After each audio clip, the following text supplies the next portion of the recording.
CNews, il est 8h14, bienvenue à tous. Laurence Ferrari, vous recevez ce matin la psychologue clinicienne Marie de Henzel. Bonjour Marie de Henzel. Bonjour bienvenue Laurence. dans la matinale de CNews. Vous publiez L'adieu interdit aux éditions Pocket, de l'urgence de préserver notre humanité, ô combien d'actualité. Vous vous êtes aussi insurgé contre le fait qu'on est beaucoup enfermés, isolés à un certain moment de la pandémie, les personnes âgées. Est-ce que les choses se sont améliorées? Est-ce qu'on est moins dans ce délire d'enfermer les personnes âgées aujourd'hui? Alors aujourd'hui, on ne les enferme plus puisqu'on les a majoritairement vaccinées. Donc c'est vrai que récemment, on a obtenu qu'elles puissent sortir. Mais ce qui s'est passé, c'est quand même très grave parce que ceux qui restent, ceux qui souffrent aujourd'hui, ce sont des personnes qui n'ont pas pu rendre visite à quelqu'un qui est mort tout seul de chagrin, de solitude, qui s'est laissé glisser, à qui on n'a pas pu aller dire au revoir, que l'on n'a pas pu, on n'a pas pu se réunir autour de son cercueil, on n'a pas pu aller aux obsèques.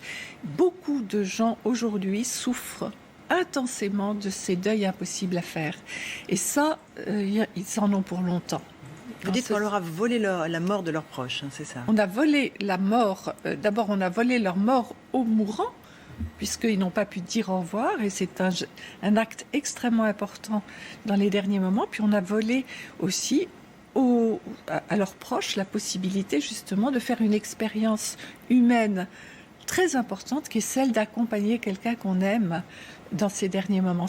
Les gens ne peuvent pas se le pardonner. Si vous saviez la culpabilité que les gens éprouvent de n'avoir pas osé taper à la porte, franchir le pas d'un EHPAD, pouvoir dire « vous ne m'empêcherez pas ». Or, ils pouvaient le faire puisqu'il n'y avait aucun fondement juridique et qu'ils auraient pu le faire. C'était juste des consignes.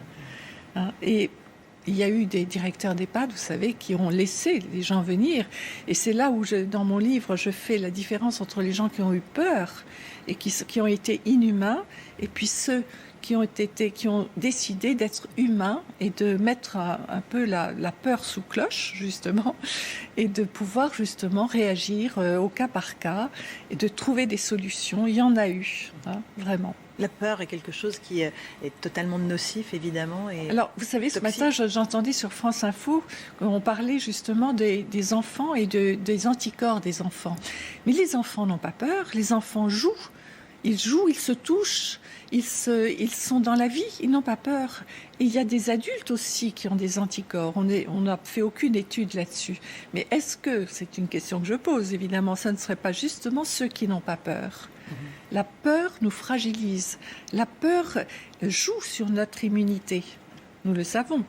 Et on est très inquiet d'ailleurs pour des seniors qui se sont confinés, se sont auto-confinés, n'osent plus sortir aujourd'hui, n'osent plus prendre leur voiture, ont perdu confiance dans leur corps.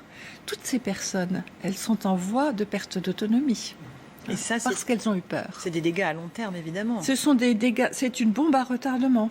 Ce sont vraiment des dégâts à très long terme.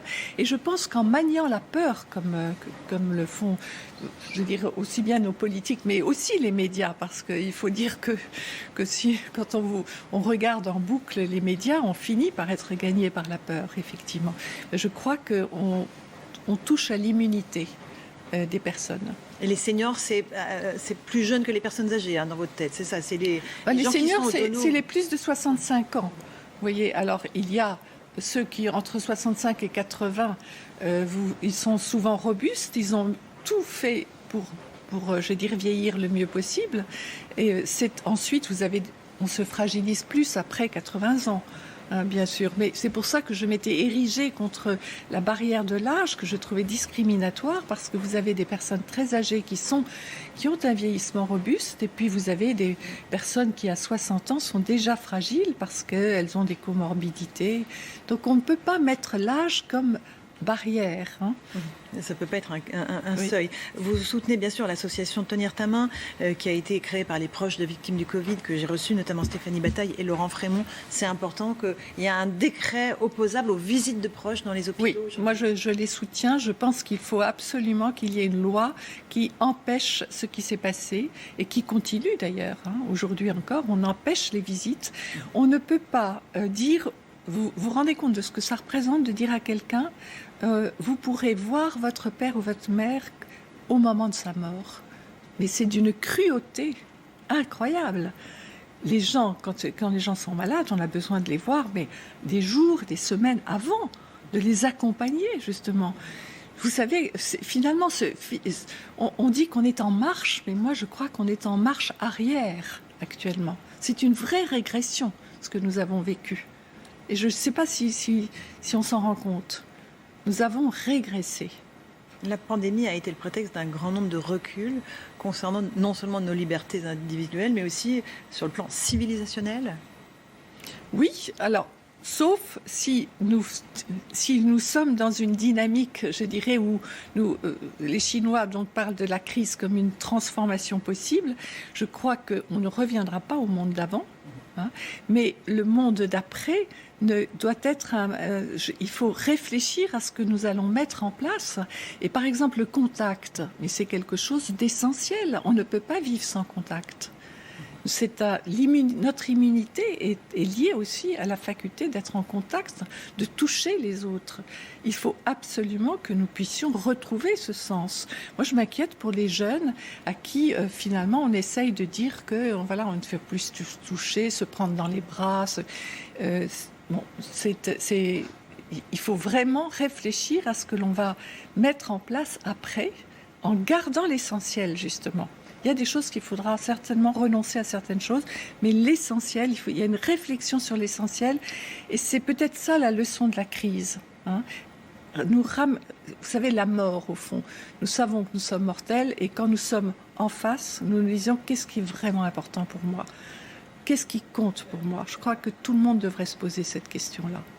Et ce manque de confiance que nous ressentons tous aujourd'hui, ce manque de perspective, nous n'avons pas vraiment de calendrier, pas vraiment de visibilité sur les semaines qui viennent.